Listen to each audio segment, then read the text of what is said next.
Welcome to today's webinar entitled Creating Learner-Centered Experiences to Promote Deep Learning, sponsored by the Southeastern National TB Center.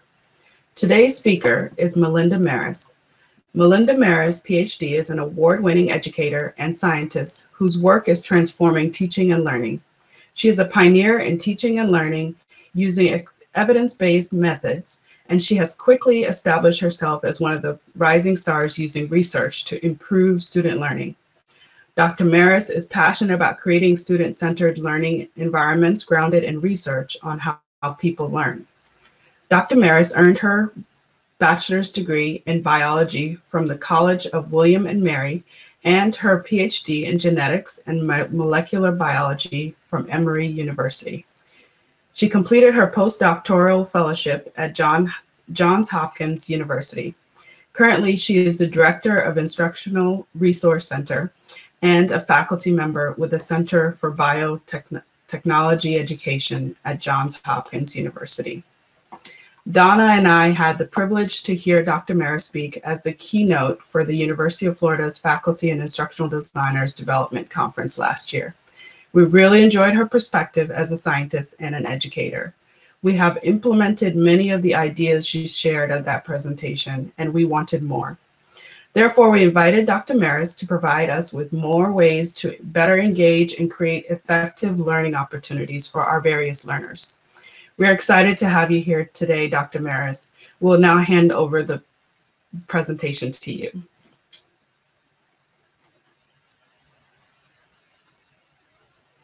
Well, Linda, thank you so much for that very kind introduction. I really appreciate it.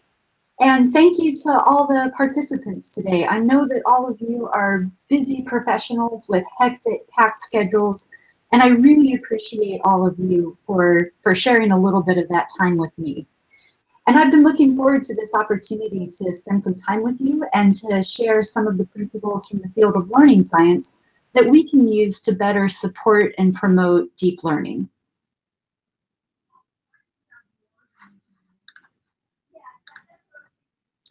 So these are the learning objectives that I hope we're going to accomplish together over the course of the next hour or so.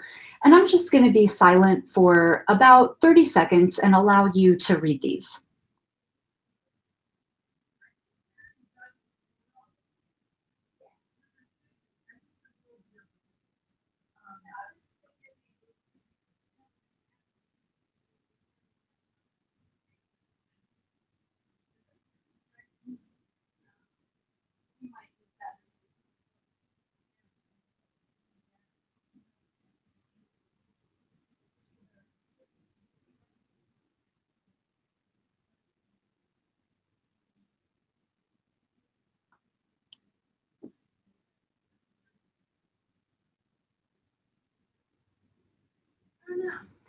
So we've been in this webinar together for about 5 minutes, and I'm going to already share with you the first strategy that I hope you can immediately bring into your teaching and facilitation activities to better support and promote deep learning.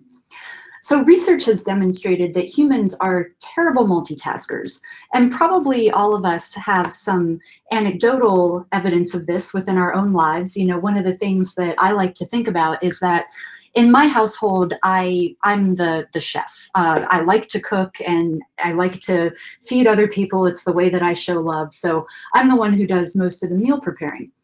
Now, my husband works from home. And so when I get home from work, he is really excited to see another human being. And so a lot of times when I'm cooking dinner for us, he's really eager to share with me lots of stories about his day. And it's challenging for me to follow a recipe without messing it up, to not cut myself with a knife, to not light myself on fire while I'm trying to listen to the stories that he's telling me and engage with him. Now, let me share with you another example that I hope will resonate with most of us. So let's imagine for a moment that we're in our cars, and let's say that we're driving to a place where maybe we haven't been before. And probably most of us, we like to listen to the radio in the car. So let's say that we've got our favorite song turned up high on the radio. Now imagine that we're drawing closer to our destination, and so the directions are becoming a little bit more important for us to follow carefully. What do we typically do at this point? Now, if you're like most of us, we turn the radio down or we turn the radio off. And does that actually help us perform the complex task of following important directions better? It turns out it probably does. And this relates to the concept of cognitive overload. And what cognitive overload means is that it means when the brain becomes overwhelmed by information and sensory input. And when the brain is experiencing cognitive overload, then the brain can't learn and retain new information. Now, how does this relate to our teaching and our facilitation exercises, activities? A lot of times when we have a really wordy slide, like the one that I just showed you, a lot of times it's our inclination to read that slide to our learners. And unfortunately, when we do that, what we're asking our learners to do is we're asking them to multitask. We're asking them to both read and listen, and they end up doing a terrible job of both of those things. And because they're experiencing this cognitive overload, they're not able to take in and retain for long-term retention the new information that we're sharing with them. So again, as I mentioned, I know as busy professionals, we want lots and lots of tips and strategies that we can immediately apply. We want a high yield for the investment of our time that we're spending in this webinar. So here's the first strategy that I hope you can immediately take into your teaching activities. Whenever you have a really wordy slide and you really want your learners to take in that information, your best bet is to simply be quiet and let them focus on the single task of reading, not force them to multitask by also speaking to them. And so again, how this relates to principles of learning science, we want to help our learners avoid multitasking, and we also want to draw their focus on the most essential points. And we can do this by providing things like learning objectives. We can phrase those as key questions, big questions, themes that are going to guide our learning experience together. But again, bringing that focus on the most essential points.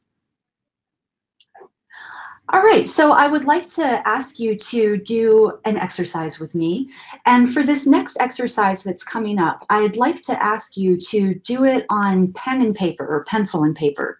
So if you'll take a moment to please locate a piece of scrap paper and something to write with. And let me reveal to you why I'm asking you to do this with pen and paper as opposed to electronically on your laptop or something like that. So probably most of us who are participating in this webinar today, probably most of us are millennials or older. And the way that we learned about the world, the way that we learned, made meaning of new information that we were gathering, and particularly the way that we acquired language was to a large extent through our hands. So for instance, we learned how to write with our hands.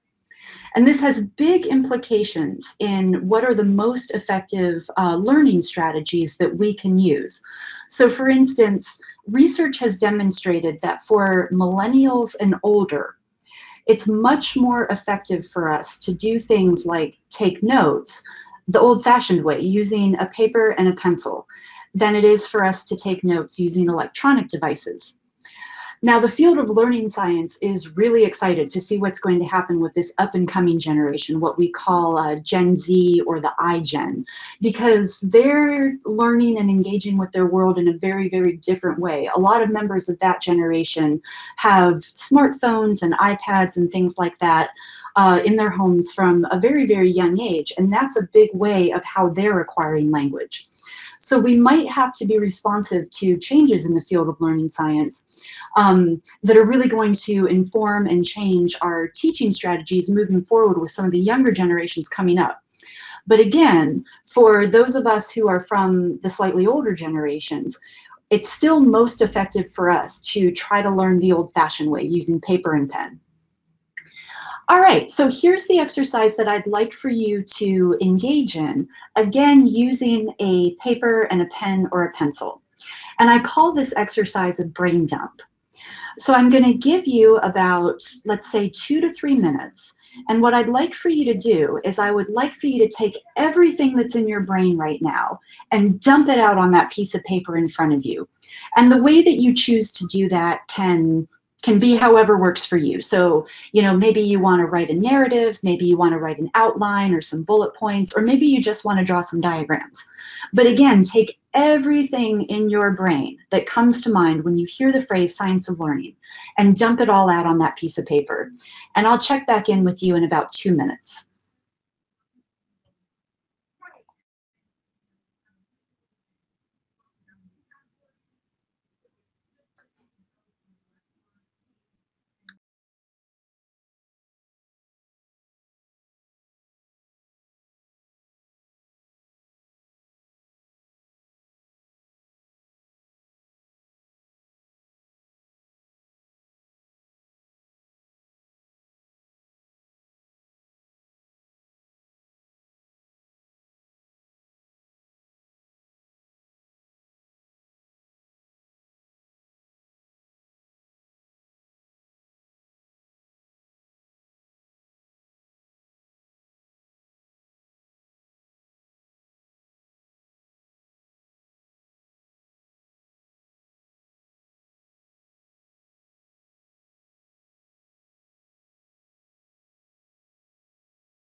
All right, so you've had about 2 minutes to engage in this brain dump.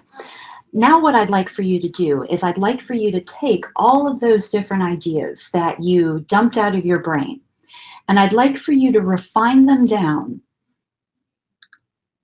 into about 2 to 3 keywords. So again, take all of those concepts and see if you can identify the 2 to 3 most important concepts.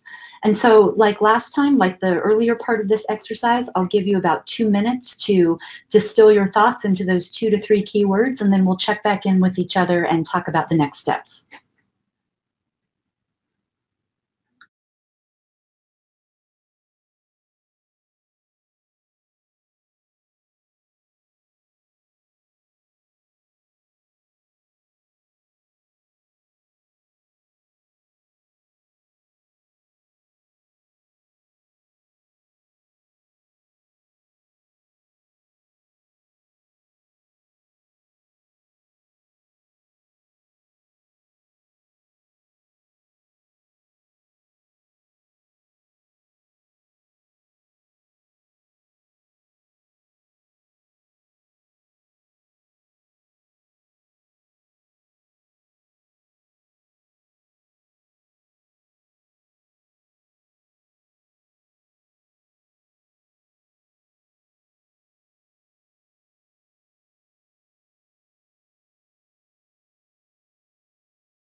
All right, so hopefully you've had the opportunity to distill those thoughts down. Now, all right, so here's what we're going to do next. We're going to share our thoughts, our concepts that we were able to come up with one another by using Mentimeter.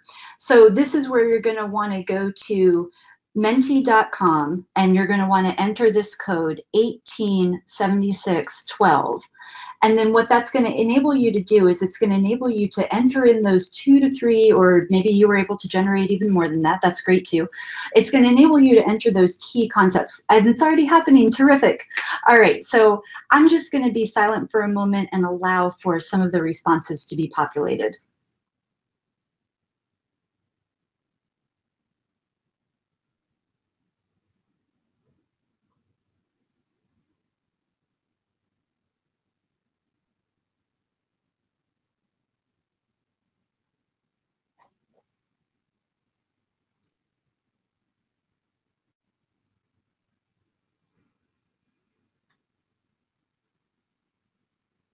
Oh, my favorite one just popped up, evidence-based.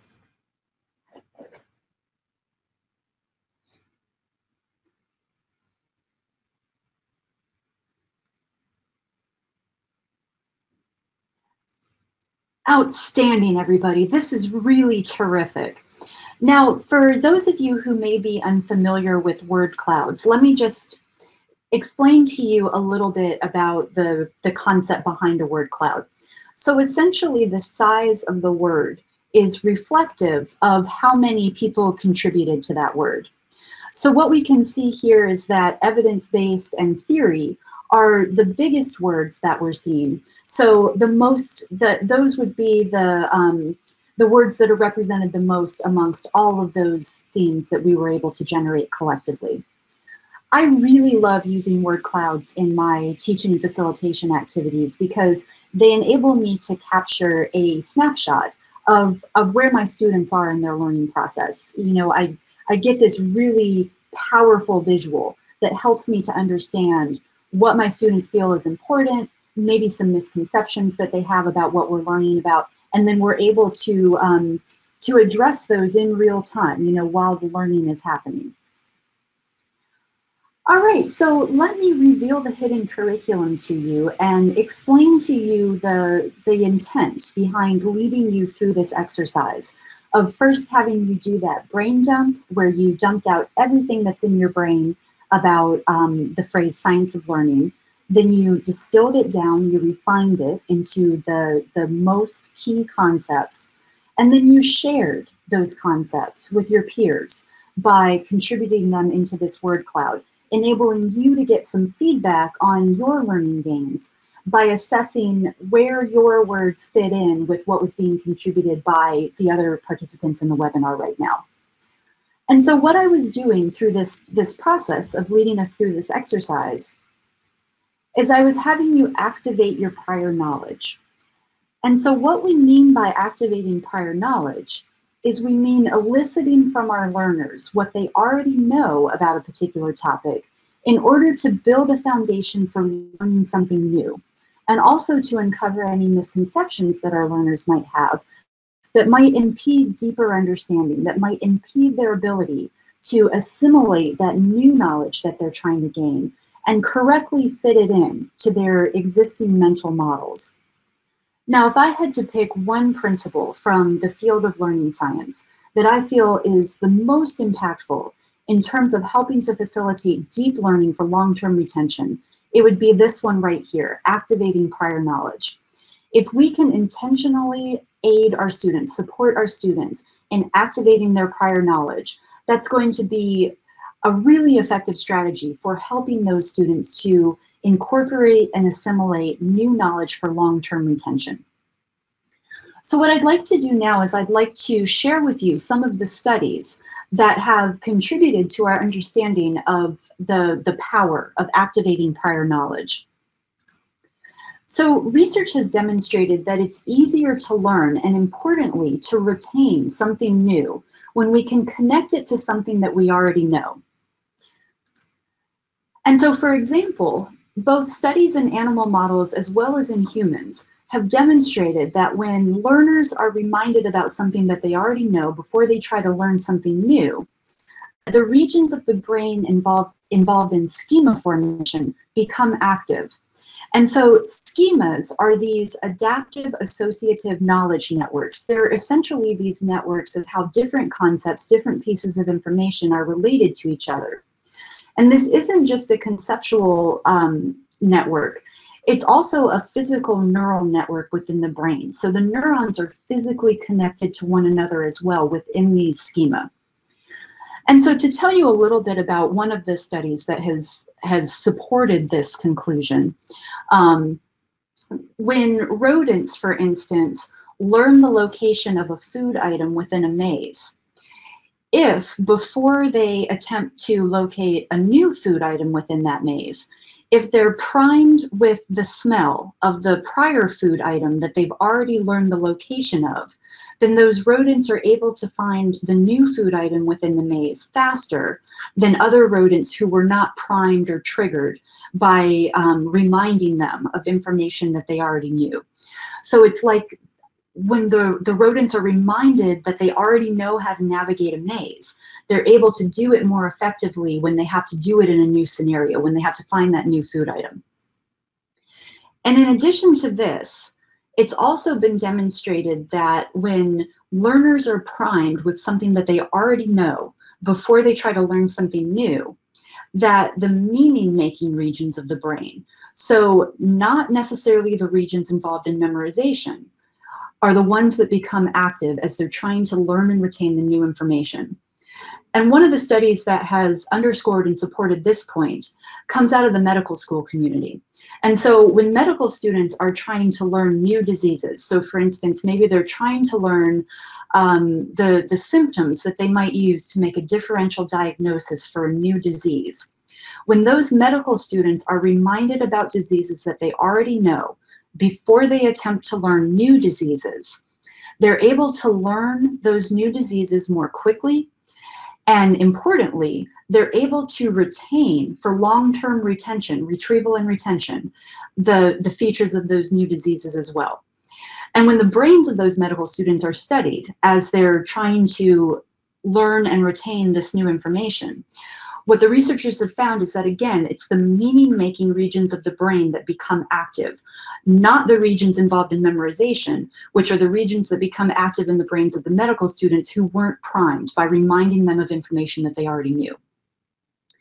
And taking us back to the first concept that we started off the webinar with, these principles are related, again, to that concept of cognitive overload. So we have a limited amount of working memory available to us at any given time. When we're reminded about information that we already know, then we don't have to use part of that working memory in order to try to retrieve that information that we already know. We're able to focus the majority of our working memory on understanding the new concepts that are coming in and making sense of those new concepts that are coming in relation with information that we already know. And so what I'd like for us to do now is I'd like for us to again engage in another exercise that I hope is going to enable you to experience some of these principles coming into play. So in a moment, I'm going to show you some new information on a slide, and I'd like to ask you to be very honest, because, you know, again, we're just trying to learn something new. We're not going to be assessed in a summative way on this. So again, let's be very honest with each other, and I'm going to ask you to just study the information on the next slide with your eyes. So please don't take notes or anything like that. So I'm going to reveal to you some information, give you about 30 seconds to study that information, and then we'll move on to the next piece of it. So here you go. This is the new information that I want you to try to learn just with your eyes.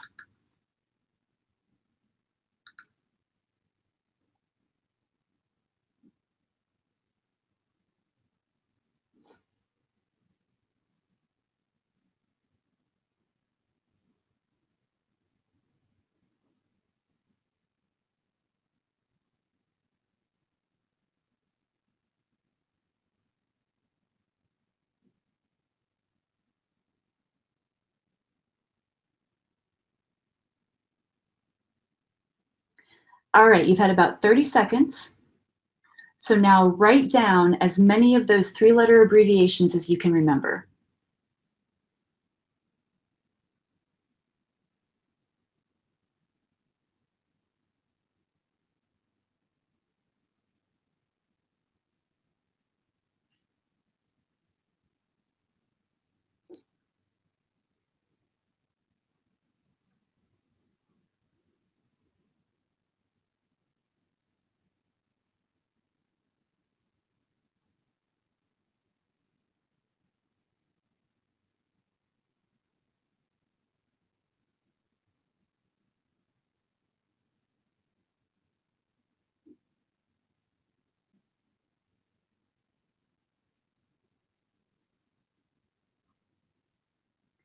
All right, you've had the opportunity to do some self-quizzing, some self-assessment. Now let's share our results with each other. And again, this is anonymous. Oh, I'm sorry, excuse me. First, check your work, see how many you got correct.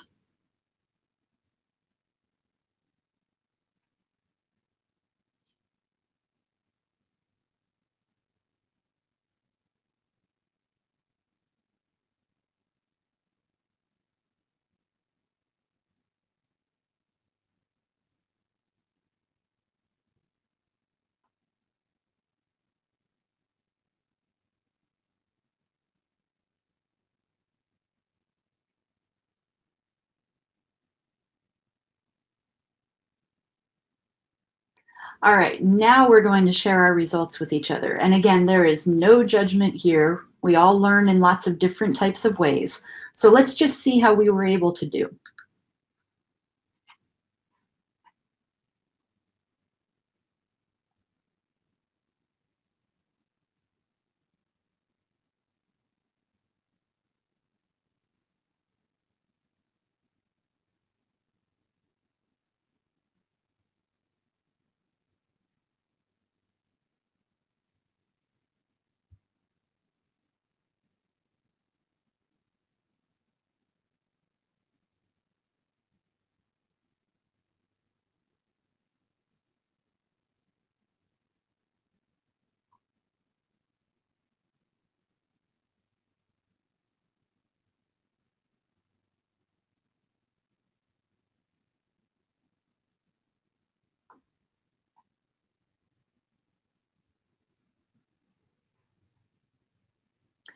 Okay, great. So it looks like the voting is starting to stabilize a little bit. I mean, we might still have a few votes coming in, which is totally fine.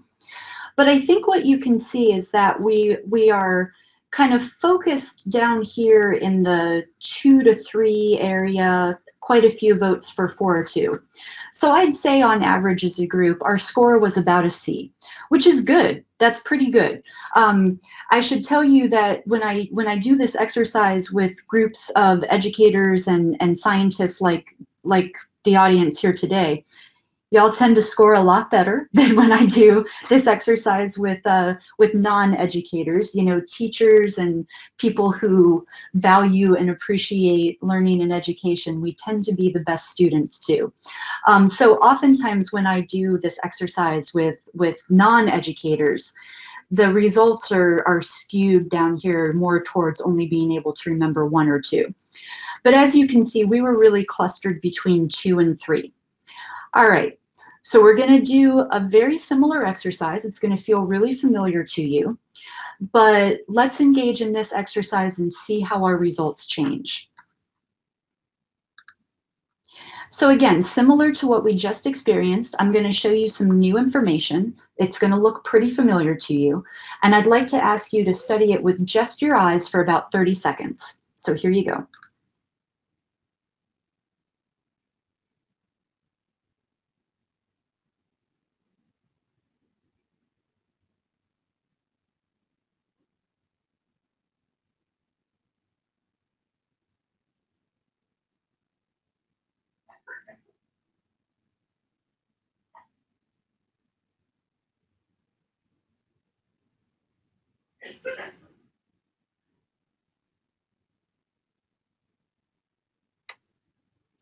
All right, that's been 30 seconds. So let's see how many of those 3-letter abbreviations you can remember this time.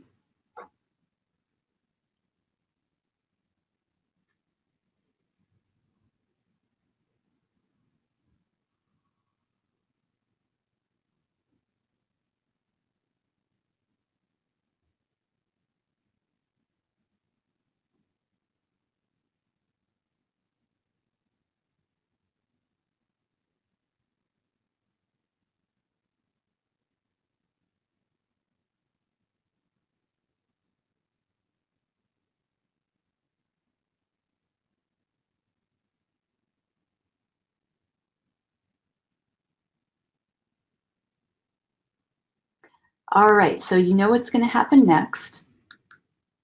Go ahead and check your work, see how many you got correct.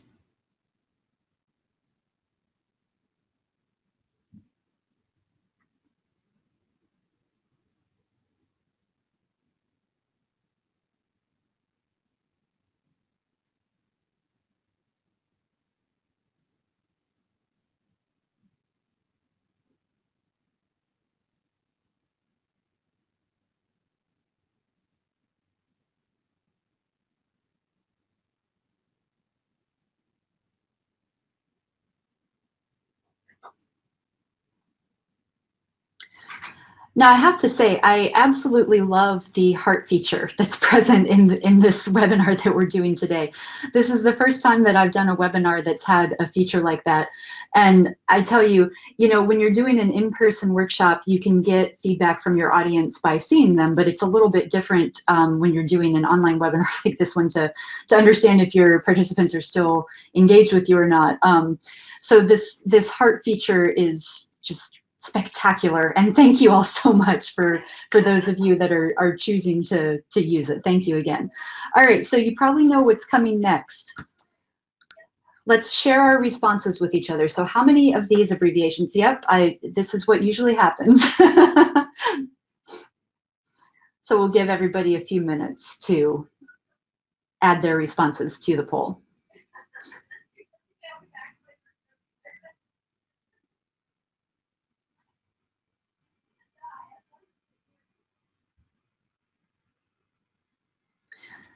So in this exercise, I didn't even prime you by activating your prior knowledge about, for instance, United States agencies or something like that. In the second set of abbreviations, those were just things that were really familiar to you. So again, I think this is a really powerful exercise for us to experience some of these concepts from learning science, and in particular, this idea that when information is familiar to us in some way, when we can connect it to something that we already know, then we don't have to expend part of our working memory making sense of it or trying to understand what we're seeing in the first place. We have a foundation for it. And so we're really able to focus that working memory on making sense of it and integrating it with concepts that we already know, fitting it into those schema, those mental models of how we're understanding the world.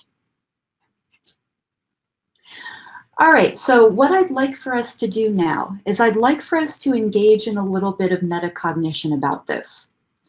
So I've given you a few reflective questions, a few metacognitive questions, and I'd like for you to take a few minutes to reflect on these questions that I've provided for you here. So again, let's take 3 minutes or so, and then I'll check back in with you at the end of that time.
All right, so let me check in with you at this point.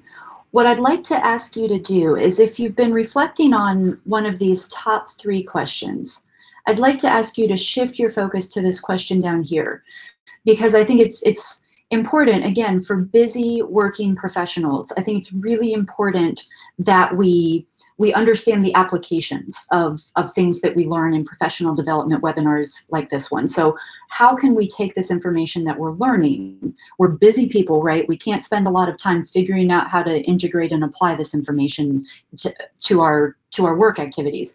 So how can we take the things that we've learned and immediately apply them? So what I'd like to ask you to do is to shift your focus, if you haven't already been reflecting on this question, to shift your focus to this question. And so let's take maybe one more minute to just think about this idea of how can you use the information that you've learned today in this past hour in your professional activities.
All right, I know these are probably questions that we could reflect on for the rest of the day if we had the time to do that, but we've all probably got things that we have to get back to. So let's take a moment and let's share our responses with each other so that we can get some feedback. And in particular, what I'd like for us to share are strategies that we've come up with, ways that we can apply this information to support and facilitate deep learning. So again, we'll do this using Mentimeter. So same way that you've been engaging with the other participants in this webinar to this point.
These are amazing strategies. These are all so awesome.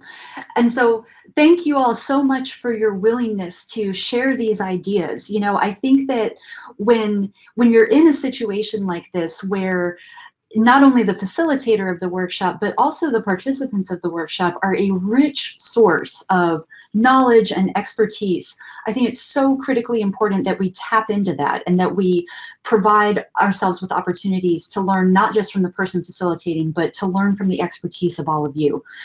So thank you all for your willingness to share these amazing strategies. If I could do the heart icon, I would put the heart icon on every single one of them. These are spectacular. We've had a few more added, so I'm just going to scroll down so that we can see everybody's contributions before we move on.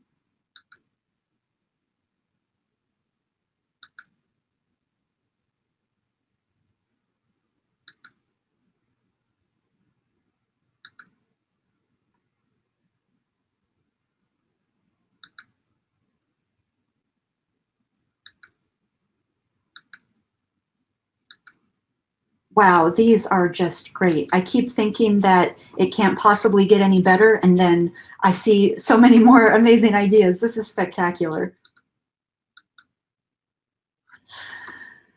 All right, y'all, thank you all so much for your willingness to be reflective and to engage in these different types of exercises. I know, this is probably the lunch break for many of you. Maybe you just wanted to sit back and relax and not engage in deep cognitive work. I completely understand that.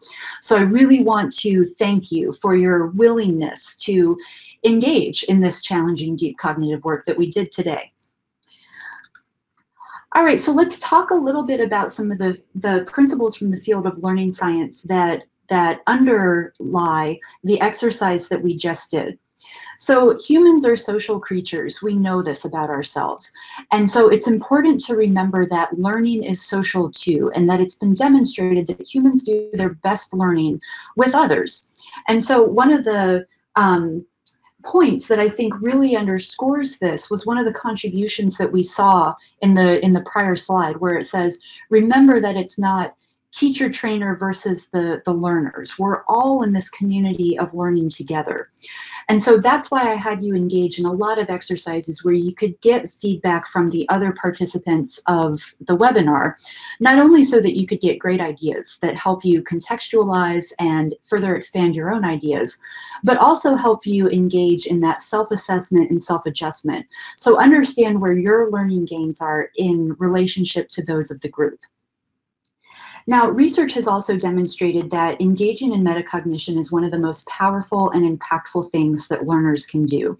So metacognition, thinking about thinking, learning about our learning, engaging in those types of critical thinking questions where we really question, okay, why do I think I know what I think I know?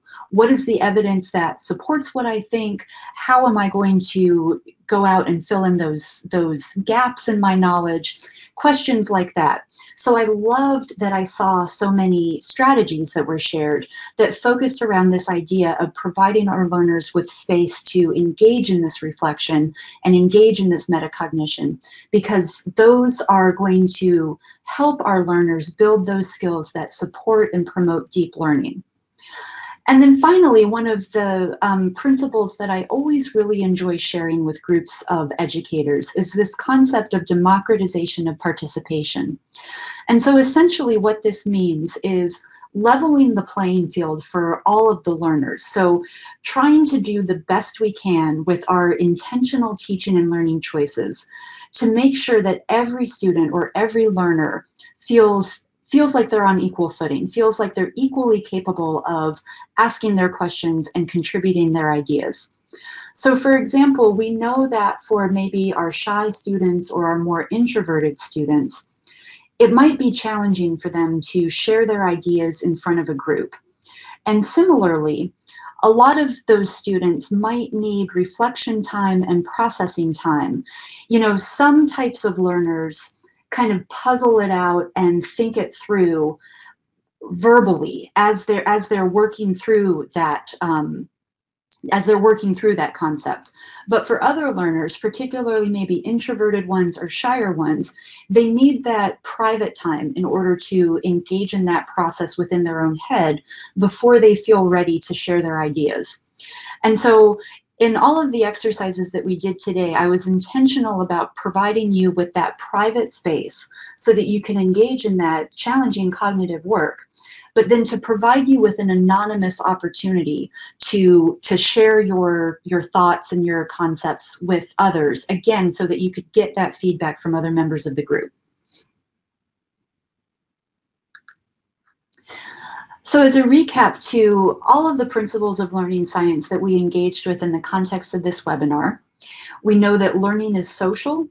We know that it's impactful to engage in metacognition. We want to be cognizant of democratizing our opportunities for our learners to participate. We want to guard against cognitive overload for our learners. And then finally, we want to intentionally help our learners activate their prior knowledge in order to support and facilitate those greater learning gains for long-term retention. And I want to thank you all again for spending some time with me. As I mentioned, I know that you are very busy people with lots of different things on your plate. And so thank you so much for choosing to invest this time in your professional development. I think it's so critical for us to engage in professional development, and particularly to engage in types of professional development that put us back in the shoes of our students, that remind us of what it feels like to be a learner, trying to move from novice to mastery. Because it's hard and it's emotional and it's really, really difficult sometimes. And so I think engaging in professional development opportunities like this gives us a tremendous amount of empathy for the people who we are working with to try to facilitate our learning.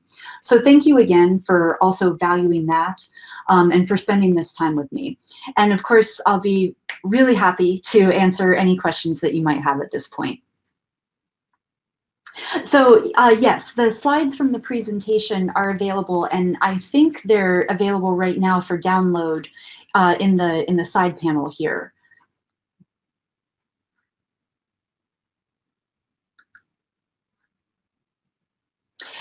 Ah, somebody contributed their results to the quiz. Very good. I think maybe we had a few people do that.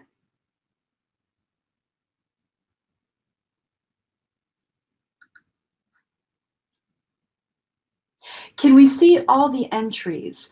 You know, this is a great question because I would love to retain a copy of that too. And so I'm going to throw that question to Linda and see if there's maybe a way that we can make a PDF of that or something and include it with the handouts, because there were amazing strategies shared in that. That it would, if we can retain them, it would be great. Yes, so this presentation was done through Mentimeter. At the end of the presentation, it'll give you the option to download the results and the pictures and images of the final things like the word cloud. So you'll have that data. We've made that available to you. Yeah, so that's directly available to you at the end of this presentation. So you can submit your questions through the slide.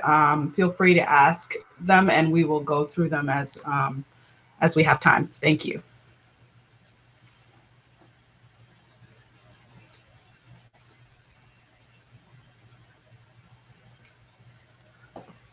Okay, so we have, how does connecting to prior knowledge models or concepts affect learning related to new information that disrupts or challenges existing knowledge or models? This is a really insightful question, and I really appreciate you asking this one. So as you can probably imagine, and I also know that I'm speaking to a lot of scientists and healthcare professionals too in the audience, this field is rapidly evolving because while we've been studying the brain for a long time, we haven't necessarily had the tools or the methods that enables us to study the brain in the way that we would like to until relatively recently. So this field is certainly evolving very quickly as our methods and our technology enables us to ask and investigate more interesting questions. But what I can say at this point is that we know, for instance, that faulty mental models are a really, really big impediment to students making learning gains forward.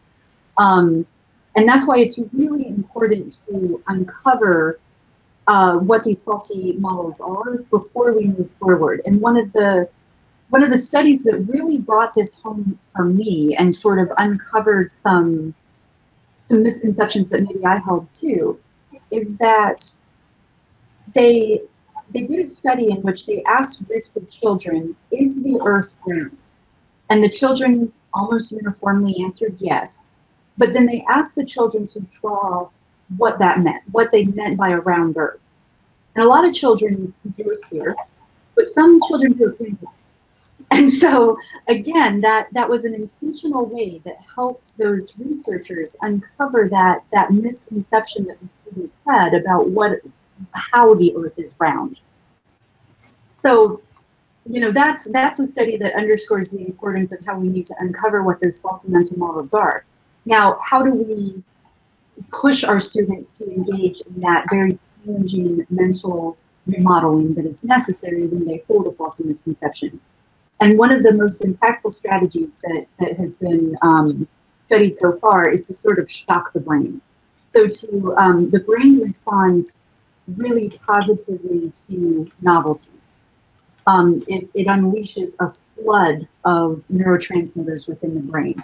And so one of the things that we can do if we know, for instance, that there's a misconception in our field that a lot of our learners will come to us with, is we can first sort of walk them through an exercise that helps them come to the realization themselves that they hold this misconception, and then kind of shock them by presenting them with a radically different view of whatever it is that they hold the misconception with. And that moment is jarring. It can be jarring in a positive way. A lot of times it's jarring in a way that's really disconcerting for the learner. And so, of course, we have to be emotionally supportive for those challenging moments too. But that surprise, that element of surprise, is one of the best ways to get students to start that challenging work of actively remodeling their mental models.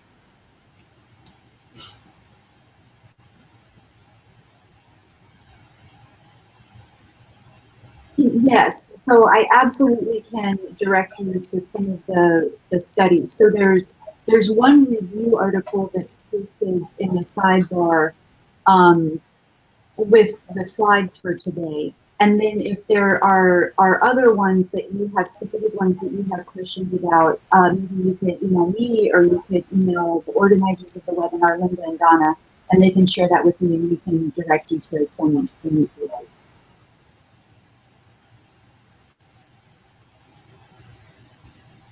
How does PTSD affect learning? That is not my field of study. So unfortunately, I don't think I can, I don't study PTSD specifically. So unfortunately, I don't think I can answer that.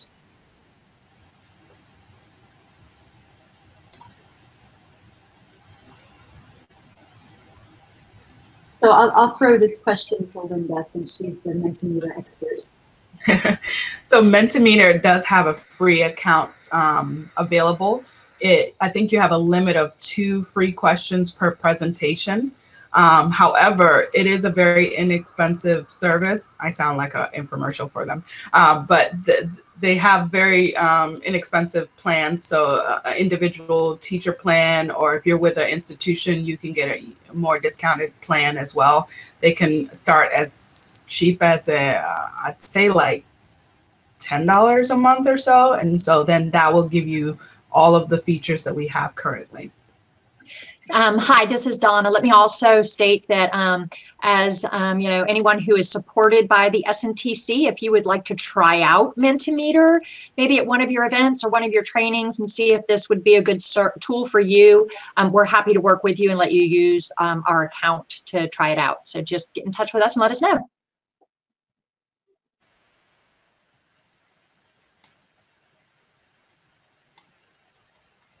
So great, this is some great feedback for future webinars. So I know that Donna and Linda will certainly be responsive. As educators, we all love feedback, right? Yes, and music has been known to be helpful in helping generate thought, so that's a great idea.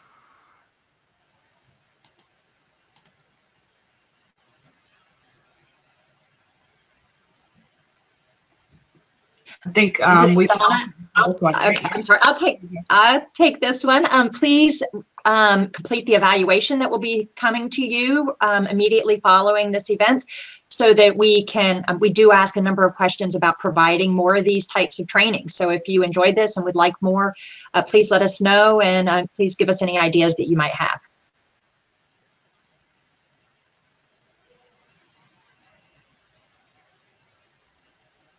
Well, thank you so much. I really appreciate this feedback a lot. So thank you very, very much. And I also want to share this feedback with Donna and Linda, who were really super helpful to work with in terms of preparing me for what to expect and things like that. And so the success of this webinar is certainly shared amongst the three of us. And thank you again very much. I really do appreciate it. You know, like I said, I take it to heart that you all are super busy professionals. You don't have a lot of time for professional development. And so I really want to make sure that I provide something that is helpful and that you feel like you can take strategies and immediately apply them in your professional activities. So thank you very much.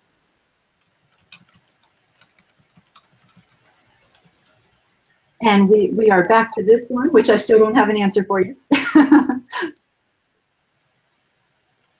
Okay, I think maybe some of the questions are similar. So yes, yeah, they're coming back around. Gotcha. And yeah. thank you again for the positive feedback. I certainly appreciate that. It means a lot to me. Oh, so you know, it's always hard to find a scenario that suits everybody. You know, one of my mentors told me that when you're looking at feedback, you always have to throw out the most positive comment and the most negative comment and take whatever is in the middle. So it's always challenging to find something that pleases everybody.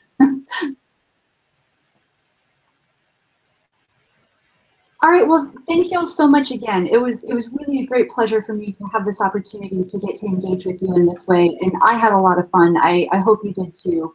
And again, if there's anything else that I can help anybody with or support y'all in any way, just please don't hesitate to get in touch with me.